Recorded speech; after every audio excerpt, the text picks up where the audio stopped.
तो परमात्मा ने कहा था कि चौथा युग जब कलयुग आवेगा तब हम अपना एक दास भेजेंगे। अब वहां काल के सामने परमात्मा ने कहा कि हम अपना दास भेजेंगे। और कबीर वाणी चैप्टर में परमात्मा ने धर्मदास जी से, जब धर्मदास जी घने चिंतित हो गए थे कि हे परमात्मा, आपने सतनाम और सारनाम गुप्त रख दिया और इसके बिना मोक्ष नहीं हो सकता।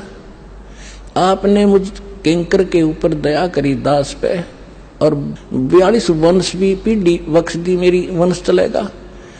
तो हे परमात्मा, सारनाम और सतनाम बिना पार नहीं हो सकते,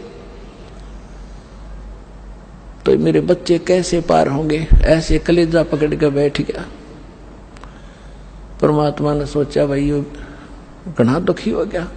तो परमेश्वर ने कहा कि सुन ले, काल ने क्या कहा था, 12 पंथ करूं मैं साजा, नाम तुम्हारा ले करूं आवाजा।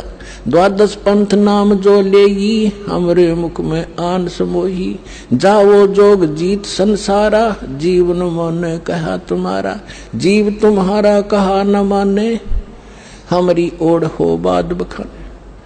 अब इतना समय नहीं रहा, मैं वो सारे प्रमाण आज नहीं दिखा पाऊंगा आपको कि 12 पंथ कौन कौन से हैं। तो 12 पंथ, 12वां पंथ गरीबदास पंथ बताया है, लिखा कवि सागर में।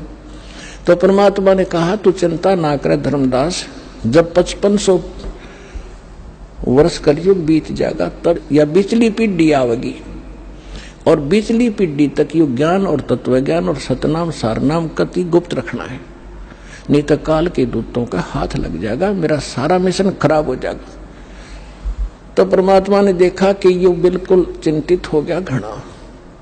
तब परमेश्वर ने कहा धर्मदास, जब साची बताऊं तेरे ते, तब धर्मदास ने कहा कि भगवान आज कितना अच्छा समय है, कलयुग स्टार्ट है सन 1398 में और 1512 तक है, और आज भी लोग ना मानते, और आप कह रहे हो आगे तो भयंकर कलयुग पैदा कर देगा, काल ऐसा जुल्म कर देगा, हाहाकार मच जाएगी, इंसान कृतघ्नी हो जाएंगे। तो उस समय कैसे पार होंगे? आज तो आप भी विद्वान हैं और फिर भी ना मान रहे ये लोग।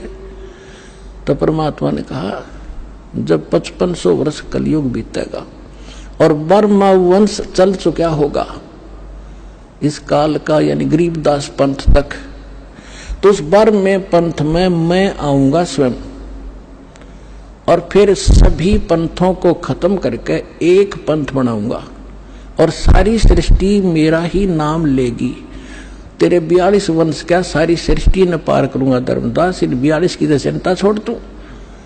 तब उसका दिल डटा था, और काल के सामने परमात्मा ने थोड़ा सा भेद रखा कि मैं अपना अंश भेजूंगा